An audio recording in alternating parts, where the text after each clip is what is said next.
여러분 수익률 상승에 도움을 드리고 싶은 헬퍼입니다. 이번 주가 이슈가 많았죠. 이제 국내 쪽은 계엄령 관련해서 아직까지 이슈가 되고 있고, 이제 프랑스도 사실 비슷한 이제 이유로 문제가 되고 있습니다. 또 우리나라 뉴스는 아무래도 일단 다 한 번씩은 들어보셨을 거기 때문에 프랑스 쪽을 조금 더 중점적으로 찾아보면 사실 원인이 둘 다 비슷합니다.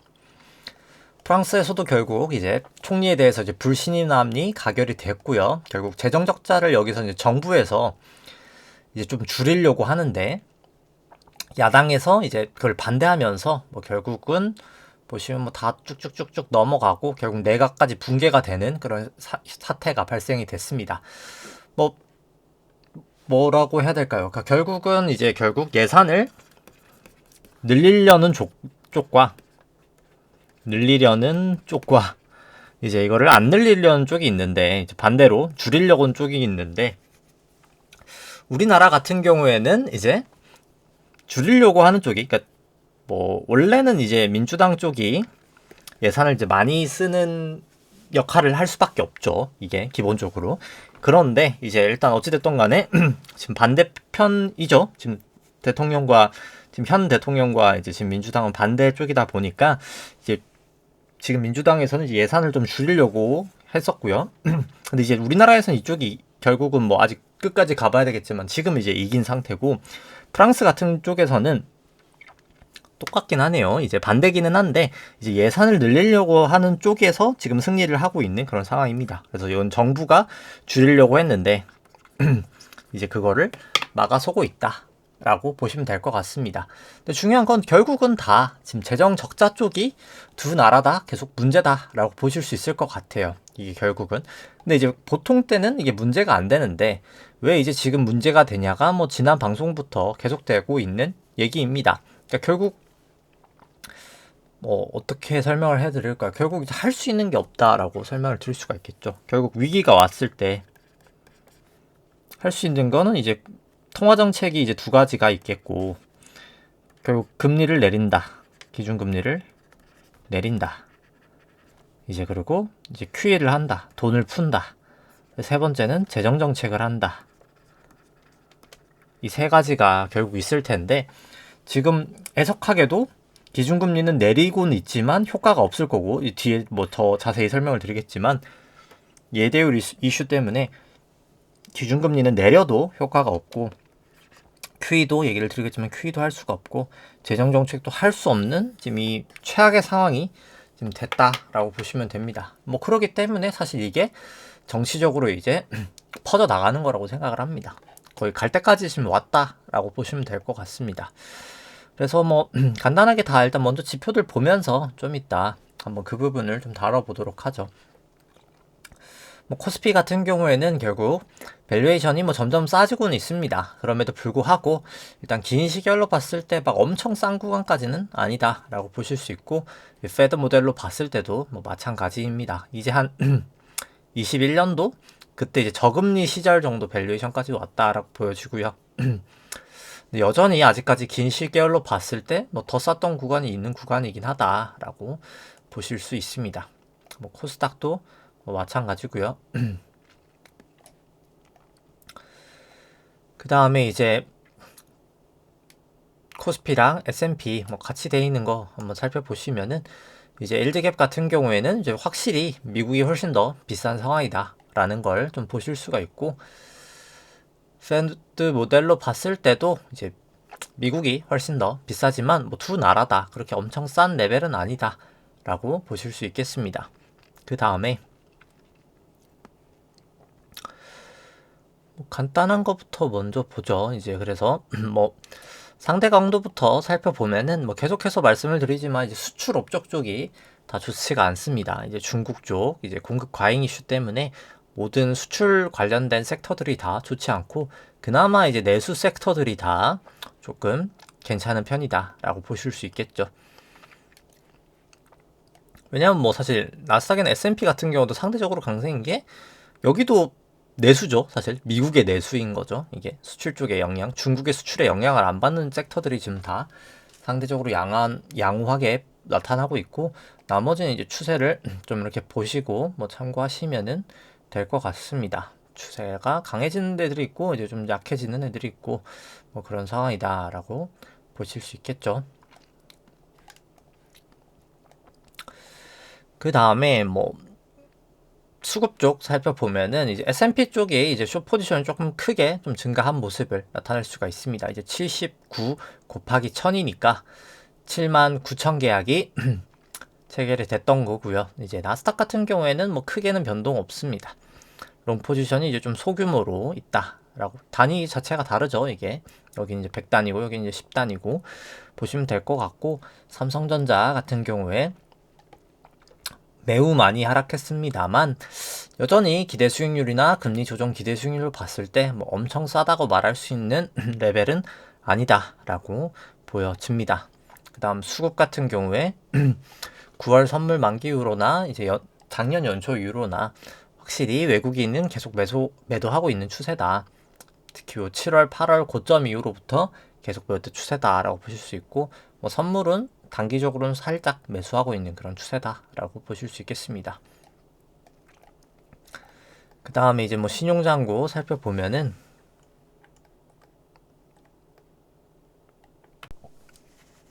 뭐 여전히 신용잔고 대비해서 코스피 시총으로 나눴을 때 여전히 높은 레벨이고요. 이제 뭐 코스닥 같은 경우에도 수급이 좋진 않습니다. 아주 초단기적으로는 이제 외국인이 조금 사고 있긴 하지만 기관과 수급이 역시 장기적으로 봤을 때는 상당히 좀 좋지 않은 모습을 좀 나타내고 있고요. 신용잔고 대비해서 코스닥도 여전히 높은 수준이고, 절대 신용잔고도 16.3조 정도 되면서 여전히 높은 수준입니다. 그 다음에 이제 버핏 지수 살펴봐도 S&P를 이제 글로벌 GDP로 나눈 수치도 너무나 높은 수치입니다. 결국 GDP랑 같이 간다는 걸 고려해 봤을 때 결국은 다 회귀할 거다라고 보여지고요. 국내 쪽 이제 여전채 대 회사채, 이제 채권 시장이 얼마나 위험 선호냐 봤을 때 점점 약간 위험 회피로 조금 돌아서고 있다라고 보실 수 있겠고, 다만 미국은 아직까지는 위험 선호다라고 보여집니다. 뭐 ISM 제조업이나 비제조업은 뭐 참고하시면 될 것 같고요. 비제조업이 조금 꺾인 모습을 나타내고 있고, 제조업은 살짝 높아진 모습을 나타내고 있습니다. 그리고 뭐 이제 국내 같은 경우에도 사실 이 수출 쪽이랑 상당히 연동이 많이 되는데, 그래서 일간 수출액과 시가총액 상당히 유사하게 흘러갑니다. 움직임을 보면은. 근데 확실히 수출도 좋지 않다라는 걸 보실 수가 있겠죠. 이게 지금 그래서 딱히 뭐 비싼 레벨도 아니고 싼 레벨도 아니고 레벨적으로는 뭐 그런 상황이다 라고 보시면 될 것 같습니다. 그냥 수출 자체가 줄은 거예요, 결국은. 그 다음에 실질금리 먼저 보면은 이제 BEI 같은 경우 약간 뭐 줄고 있죠. 근데 단기 2년 쪽은 조금 증가가 됐고, 실질금리는 조금 빠지고 있는 추세입니다. 미국 쪽 기준이고요. 국내 쪽 같은 경우에도 실질금리가 좀 빠지고 있고, 근데 금리는 조금 이따 차트를 조금 더 자세히 보도록 하고요.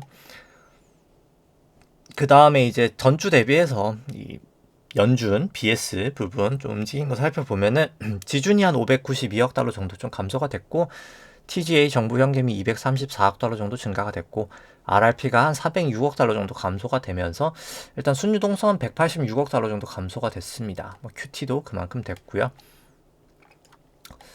그 다음에 해운집수 같은 경우 이제 BDI 같은 경우가 조금 하락하는 모습 보여주고 있고요. SCFI 같은 경우에는 약간 단기 반등하고 있는 그런 모습을 나타내고 있습니다. 그 다음에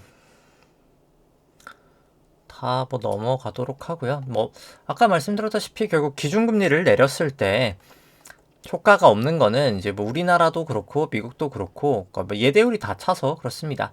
결국 금리를 내린다는 거는 왜 내리냐라고 생각을 했을 때 이자 비용이 싸지는 것도 있지만 결국 가장 큰 요인은 이제 대출이 증가하는 요인 때문에 그렇거든요. 이제 금리가 낮아지면서. 금리가 낮아지면 왜 대출이 증가하냐라고 이렇게 생각하실 수 있겠지만, 뭐 예를 들어 좀 극단적으로 생각했을 때 금리가 이제 5%일 때랑 1%일 때랑 생각해 봤을 때 금리가 이때 이제 투자 대상이 수익률이라고 생각해 보죠. 투자 수익률. 3%짜리 이때는 기각입니다만 이때는 3%짜리를 투자할 수가 있죠. 그래서 이제 대출을 받아서 투자를 할 수가 있는 겁니다. 이제 그렇기 때문에 대출이 나가는 상황이 되는 건데 이제 미국 같은 경우가 이제 이때부터 SLR이 생기면서 SLR 기준으로 봤을 때는 지금 이제 예대율이 100%라는 거죠. 2000년과 2008년과 똑같은 예대율이 지금 100%인 상황이고 우리나라 같은 경우에도 결국 예대율이 지금 다 찼다. 결국 거의 88% 정도 수준까지 올라와 있고 이건 은행하고 이금융권이 합쳐져 있는 거고 은행만 봤을 때는 뭐 더더욱이 높은 수치입니다. 거의 91.5 정도 수준까지 높아져 있는 상태다라고 보실 수 있겠죠. 그래서 금리를 내려도 지금 코픽스 금리가 계속 안 빠지는 이유가 예대율이 다 차서 쉽게 빠지지 못하고 있습니다. 그리고 양적 완화가 안 되는 것도 저번에 이제 예를 들었다시피 이 지준 같은 경우가 다 찼기 때문에 SLR 규제 때문에 지준이 늘지 못하고 결국은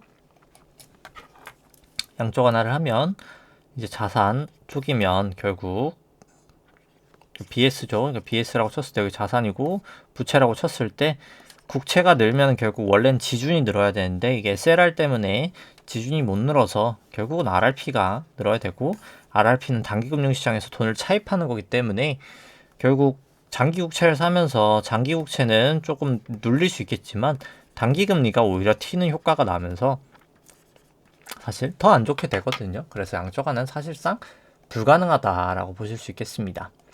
그리고 뭐 재정 적자에 대해서는 뭐 많이 이것도 얘기를 드렸습니다만 어마어마하게 지금 찍고 있습니다. 20년도 GDP 대비 9%, 이제 21년도 2.3%, 22년도 4.3%, 23년도 8.5%, 24년도 이제 올해 계획된 것까지 다 찍으면 결국 6.4%라는 천문학적인 금액이 찍혀지고 있습니다. 그래서 이게 결국은 감당이 안 되는 수치로 돼 있는 상황이고 국채 발행량이 보시면은 뭐 기하급수적으로 증가가 됐다라고 보실 수 있겠죠. 이건 이제 증감이고 누적 발행량이 연도별이고요. 이게 이제 누적 발행인데 20년부터 국채가 이제 급증을 한 거를 보실 수가 있습니다. 보시면 이제 쭉 계속해서 증가가 되다가 이 코로나 이후로 아주 급증을 하고 있는 모습을 보실 수가 있고 이게 결국은 감당이 안 되는 수준까지 지금 왔다라고 보시면 될 것 같습니다. 그래서 이때까지 감당이 됐던 건 뭐 계속 얘기를 드립니다만 이 RRP라는 이 단기 자금에 있던 돈을 결국 단기 국채를 찍으면서 다 메꿔 놨었는데 이제는 그게 어려운 상황이다라고 보실 수 있겠죠. 그래서 금리가 결국은 틀 수밖에 없는 환경이다. 이제 그래서 재정 적자를 계속 지속시킬 수가 사실 없는 상황이 지금 되었다라고 보시면 될 것 같습니다. 이제 12월만 해도 장기 국채를 결국 지금 2천억 달러 더 찍어야 되고요.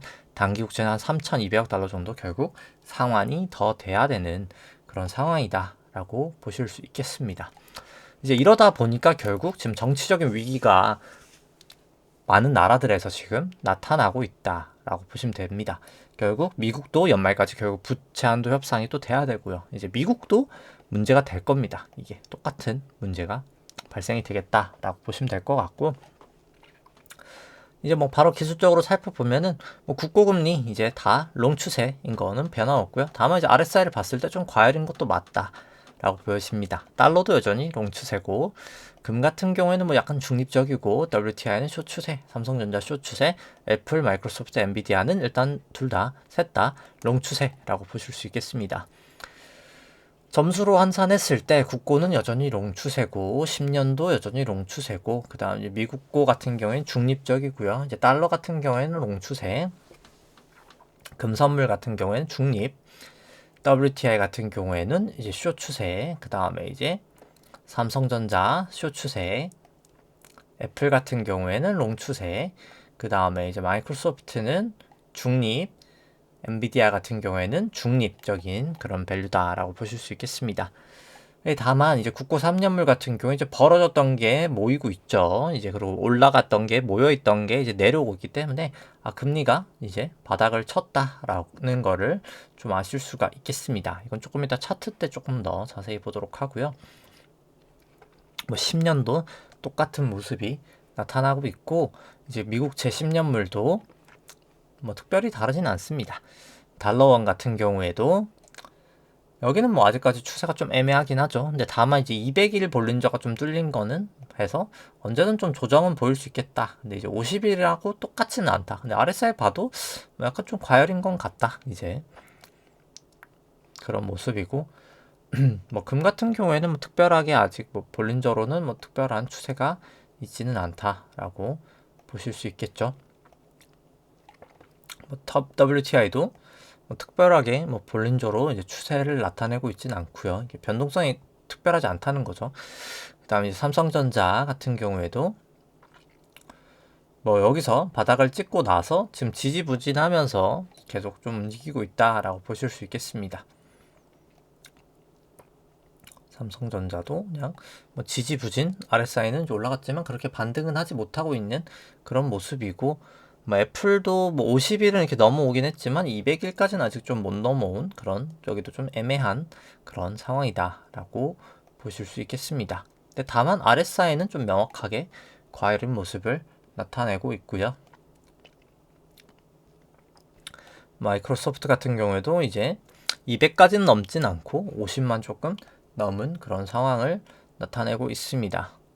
나머지도 뭐 특별하게 아직 RSI도 여기는 70을 넘지는 못했고요. 그 다음 이제 엔비디아 같은 경우에 여기도 특별하게 뭐 움직임은 아직 뭐 추세가 딱 그렇게 그려지지는 않은 상황이다라고 보실 수 있겠고, 그 다음에 이제 뭐 코인 쪽도 그냥 간단하게 보면은 이제 애매하긴 합니다. 이제 슬슬 주봉까지는 롱이지만 좀 확실히 롱 추세가 좀 약화되고 있는 모습을 나타내고 있긴 합니다. 이제 이더리움 같은 경우에는 아직까지 조금 더 롱 추세에 약간 가깝긴 하고요. 이제 리플 같은 경우도 참고 삼아 이슈가 많이 되다 보니까 넣었는데 여기도 일단 일봉까지는 롱이지만 이제 120은 슬슬 좀 숏이 되고 있고요. 그래서 이제 추세 점수로 봤을 때 일단 뭐 여전히 롱이긴 합니다. 이제 추세적인 스토어 이제 근데 이제 언제든 숏이 좀 바뀔 수 있는 그 정도 상황이다라고 좀 보여집니다. 좀 조심을 할 상황인 것 같아요. 사실 코인 쪽은. 그래서 롱 추세가 점점 약해지고 있는 좀 모습을 다 나타내고 있다. 좀 조심할 상황이 된 거죠. 이제 여기는 이제 이더리움 같은 경우에는 중립까지 와버린 거고요. 결국 120분봉으로 봤을 때. 근데 일봉 추세로는 일단 뭐 그럼에도 불구하고 아직까지는 다 롱이긴 합니다만 롱이 점점 약해지고 있는 그런 모습이다 라고 보실 수 있겠죠. 그 다음에 이제 보시면 이제 어제 뭐 좀 급등을 하면서 결국 모이고 벌어진 상황이 됐기 때문에 뭐 상황이 좋아 보이지 않습니다. 비트코인도 이제 일봉상으로도 결국 넘어가고 여기도 모이고 벌어졌기 때문에 뭐 사실 고점을 이제 어제 본 게 아닌가 저는 생각을 하긴 합니다. 이제 뭐 10만 넘어가면서 고점을 좀 본 게 아닌가 좀 RSI로도 그렇고 그렇게 보여지고요. 주봉상으로도 뭐 명확하게 좀 고점, 그러니까 고점이라기보다는 이건 일단 과열이라고 좀 느낄 수 있겠죠. 이제 120분봉도 모였고 벌어져 있으니까 이제 조정이 확실히 나타날 수 있는 그런 구간이다라고 보여주고요. 이제 L번 같은 경우에도 모이고 벌어지고 확실히 조정이 나타날 그런 위치에 있다라고 보실 수 있겠습니다. 리플 같은 경우에는 워낙 급등을 해서 사실 볼린저로는 좀 보기가 어렵긴 하고요.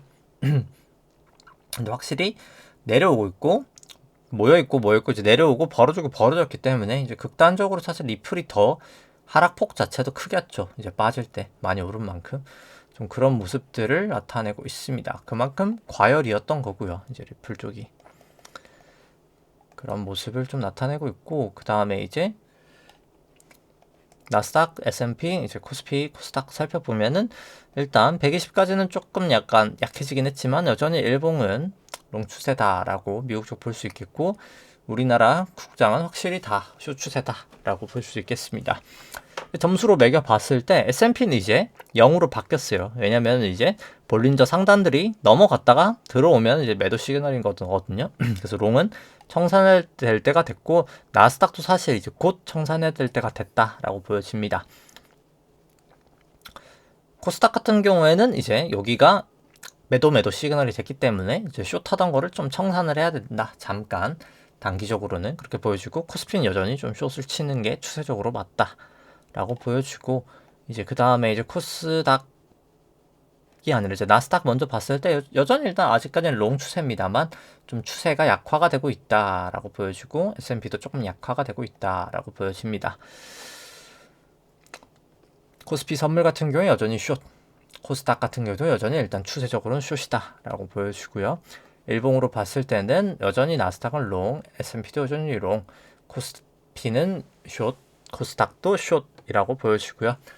나스닥 120분봉 여전히 모이고 벌어지고 벌어졌기 때문에 나스닥은 확실히 고점에 이제 왔다. 단기적으로 RSI도 그렇고 좀 명확하게 나타나는 것 같고요.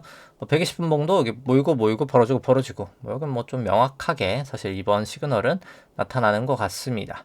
그 다음에 이제 일봉 봐도 모이고 벌어지고 뭐 더욱더 명확한 추세가 나타났다라고 보여지고요. 뭐 모든 수치를 봐도 이거는 확실히 고점이다라고 알리는 그런 추세다라고 보여집니다. S&P 일봉도 뭐 똑같기 때문에 뭐 이건 설명을 생략하도록 하고요. 그 다음에 이제 코스피 같은 경우에도 120분봉 살펴봐도 여기 이제 벌어지고 약간 모여가고 있어서 뭐 언제든 코스피는 오히려 단기 반등도 가능은 하겠다지만 일단 뭐 매번 말씀드렸듯이 굳이 추세를 거스를 필요는 없어가지고 롱 하기에는 좀 부담스러운 구간이다라고 생각합니다. 여기도 벌어지고 모여 있으니까 조심할 때가 되는 거겠죠. 그래서 코스닥은 사실 뭐 롱은 청산을 오늘 하는 게 맞지 않았을까? 아까 숏하고 있던 건 좀 청산을 하는 게 맞지 않았을까라고 생각을 합니다. 이제 요 코스피 같은 경우에도 이게 이제 여기까지 치고 올라갔다 내려가면은 사실 청산을 하는 게 맞는 거고요.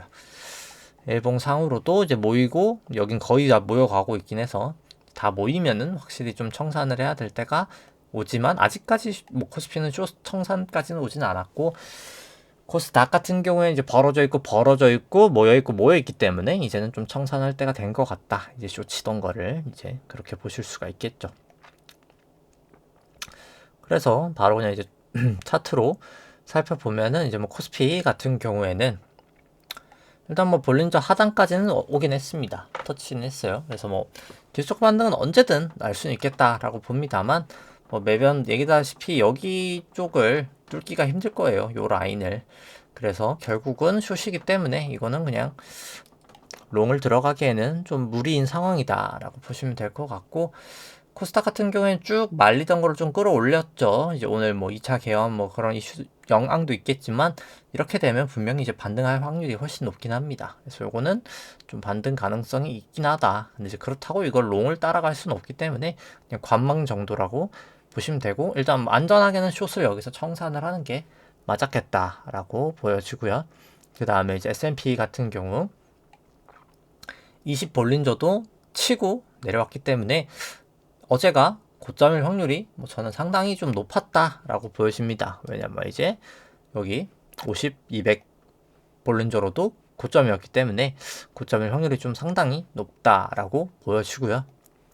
여기도 마찬가지로 치고 내려왔기 때문에 상당히 좀 위험해 보이는 그런 구간이다라고 보여집니다. 그 다음 뭐 다우도 마찬가지죠. 여긴 치진 않았지만 상대적으로 고점 치고 여기 도지 모양이 살짝 나오면서 장대 음봉이 나오고 뭐 아주 장대는 아닙니다만 그래도 이 정도 음봉이 나오는 것도 다 장악형인 거죠. 이게 올라간 부분을 다 장악하는 모습이 나타났다라고 보실 수 있겠고 코인 같은 경우에는 아무래도 여기가 고점일 확률이 높지 않을까라고 보여집니다. 거래량도 터지면서 빠졌기 때문에 코스피 안에 있는 내재 변동성 결국 그러면서 뭐 약간 단기 반등은 언제든 있을 수 있겠지만 결국은 여기 얇아진 구름대에서 돌파가 될 거라고 생각을 하고요. 빅스도 마찬가지입니다. 조심하실 필요가 있다. 결국은 신용 위기가 지금 올 수밖에 없는 상황이다 라고 보시면 될 것 같습니다. 이제 필라델피아 반도체 지수도 결국 구름대는 넘지 못하고 하락하지 않을까라고 보여주고 뭐 니케이도 결국 여기서 지지부진하는 모습을 보이다가 결국 여기를 넘지 못하고 하락하지 않을까 보여집니다. 유로 같은 경우에는 결국 반등을 하면서 이제 구름대까지 돌파가 됐지만 쉽지 않을 거라고 봐요. 사실 결국 여기 고점을 넘지 못하고 저는 뭐 빠지지 않을까 싶은데 일단은 뭐 추세적으로는 뭐 아직까지는 나쁘진 않은 건 맞죠. 근데 이제 여기서 다시 여기서 구름 안으로 들어오면은 정말 좀 위험하다라고 보여지고 항생도 마찬가지죠. 이 구름을 일단 넘냐 마냐 얘긴 한데 뭐 넘기는 쉽지 않을 거다라고 보여집니다. 상해 종합도 마찬가지고요. 여기 고점을 넘기는 쉽지 않을 것 같은데 일단 여긴 전환선 기준선도 일단 역전이 되어 있어서 정배열되는 거라도 일단 보는 게 맞지 않을까 싶습니다. 달러 인덱스는 결국 이 기준선에서 일단 지지가 되냐 마냐가 가장 중요하겠죠. 달러 원 같은 경우에는 길게 오늘 뭐 계엄 때문에 올라갔다가 2차 계엄 때문에 뭐 한다는 그런 좀 찌라시들이 돌았었죠. 뭐 그 부분 때문에 돌아왔었는데 뭐 과열이긴 합니다. 단기적으로. 그래서 한번 언제든 뺐다가 갈 수는 있겠지만 계속 뭐 달러 쪽이 더 강세지 않을까 추세적으로는 싶고요. 위안도 이제 볼륨 좋게 모이고 하는 거 보면 결국 방향성이 이제 위든 한 밑이든 좀 튈 거다. 변동성이 좀 커질 모양새를 나타내고 있고요. WTI도 이제 뭐 감산 연상이 되긴 해서 조금 그래도 하방은 조금 약간 막고 있는 그런 상황이다. 근데 그렇다고 해도 요 구름대를 이제 돌파하는 게 중요한 여부겠죠. 금 같은 경우에는 이제 좀 하방 가능성이 더 크다고 보고요. 여기 구름대를 이제 좀 지지하냐 마냐의 문제다라고 보실 수 있겠고, 뭐 국내 같은 경우가 결국 이 국고 10년으로 봤을 때 저는 확실히 이제 거의 금리가 바닥을 친 게 아닌가라고 보여집니다. 아주 긴 추세로 사실 지켜봤을 때 금리는 아주 추세적인 하락을 했었습니다. 긴 추세로 선을 그어보면은 긴 추세적인 하락을 했었어요. 이게 여기서 이렇게 그어봐도 이게 이렇게 쭉쭉쭉 고점이 쭉쭉쭉 맞죠? 여기를 이제 깨지고 나서 한번 돌파를 했지만 결국은 내려와서 다시 이제 고점을 갱신을 하는 그런 새 추세가 사실 이 추세가 끝나면서 이게 새로운 추세선이 나타나게 됐습니다. 여기가 누가 봐도 명확한 고점이었어요. 그래서 이게 뭐 어떤 모양으로 읽히든 결국 이제 아마 1, 2, 3, 4, 5로 전 읽힐 거라고 보여집니다. 그 다음에 이제 그럼 ABC 조정이 나타나겠죠. 그래서 여기서 A, B, C라고 보여지는데 이게 그래서 여기 O 고점과 이 A 고점을 그어서 그 다음에 이제 B 고점에 그어서 이 A 저점에다가 나타놓으면은 이제 C 저점이 펼쳐지는데 이번에 뭐 딱 정확하게 이 부분에 살짝 뚫렸다가 이제 다시 올라오는 게 추세 전환인 거거든요. 그래서 요게 딱 이렇게 됐습니다. 그래서 이게 A 1, 2, 3 아니죠. 1, 2, 3, 4, 5로 큰 A 그 다음에 이게 그래서 여기 A가 된 거죠. 그 다음에 A, B, C로 큰 B 그 다음에 1, 2, 3, 4, 5로 해서 큰 C가 나오면서 이 A, B, C 조정이 끝났다고 보여집니다. 이 기간으로 보나 레벨로 보나 아주 뭐 적당한 수준이었다고 생각합니다. 이게 둘 다 무리가 없거든요. 그래서 여기서 조정이 끝이 나고 그럼 다시 이제 금리가 튈 거다라고 저는 보여집니다. 뭐 그게 관세가 됐든 아니면 이제 다시 이제 통화량이 좀 돌면서 그것 때문에 됐든 뭐 어떤 이유가 됐든 간에 금리는 좀 튈 거라고 생각해요. 근데 사실 증시가 지금 이때까지 쭉쭉 그래도 갈 수 있었던 거는 사람들이 금리 인하하는 그 기대감 때문이었던 거거든요. 그게 저는 사실 무너지면서 이 신용위기가 확산되지 않을까 생각을 합니다. 슬슬 고점이 다 왔다라고 보여지고요. 금리도 여기서 이제 크게 반등했던 거를 되돌림하긴 했지만 다시 이제 이제 리바운드 될 미국도 모습이 거의 다 오지 않았나. 여기 이제 50일 200일 이쪽이 지지선 쪽 라인이 있기 때문에 요 구름대만 버틴다면은 결국 좀 다시 반등할 가능성이 좀 높아 보인다라고 보실 수 있겠습니다. 뭐 삼성전자 같은 경우에는 결국 여기 일단 뭐 전환선이라도 넘는 게 중요할 것 같긴 하고요. 애플 같은 경우에도 추세를 타다가 이제 이탈을 해서 좀 조심하실 때는 된 것 같습니다. 이 RSI를 봐도 그렇고요. 엔비디아도 결국 여기서 구름대에서 지지를 하긴 했었지만 이제는 뭐 사실 다 온 게 아닌가 생각을 하고요. 확실히 추세가 많이 약해졌죠. 이게 이제 테슬라 같은 경우에 좀 잘 버티고 있긴 합니다만 여기도 모르겠네요. 아직까지 추세에 문제는 없지만 뭐 전환선 정도만 깨져도 저는 미련 없이 이건 파시는 게 맞지 않을까. 이제 거의 끝에 끝물까지는 다 온 게 아닌가 생각을 합니다. 그래서 돌고 돌아서 지금 이제 정시 불안들은 결국 각 나라들의 결국 빚들의 영향을 지금 크게 받고 있다. 뭐 정치적인 뭐 여야 간의 싸움도 마치 그런 거죠. 이게 돈이 많을 때는 모두가 그렇게 싸울 일도 없습니다. 이게 왜냐면 너도 먹고 나도 먹고 하면 되거든요. 근데 지금은 결국은 그런 상황이 아니라는 거예요. 이놈의 이제 빚이 워낙 많기 때문에 너도 좋고 나도 좋을 상황이 될 수가 없습니다. 여야가. 이제 그렇다 보면은 결국 한쪽을 죽이려고 할 수밖에 없어요. 이제 양쪽이 서로 다. 이제 그게 지금 결국 우리나라, 프랑스가 나타날 거고, 이제 부채 한도 협상 때는 이제 미국도 나타날 수밖에 없는 일입니다. 그래서 지금 각국의 예산안들이 결국 쉽게 통과가 되지 못하고 있고, 거기에는 결국 재정 적자가 이제 뒤에 도사리고 있다라고 보시면 될 것 같습니다. 이제 그 상황에서 결국 위기 때마다 했던 기준금리를 인하해도 지금은 예대율 때문에 효과가 없고, 실제로 그래서 코픽스 보면 거의 안 빠지고 있거든요, 많이. 이제 그 부분과 그 다음에 이제 QE를 하지 못하는 부분, SLR 때문에, 그 다음 세 번째 재정 적자 때문에 결국 국채 발행도 문제가 생길 수밖에 없는, 그러니까 RRP 때문에 국채 발행도 문제가 생길 수밖에 없는 그런 상황이다.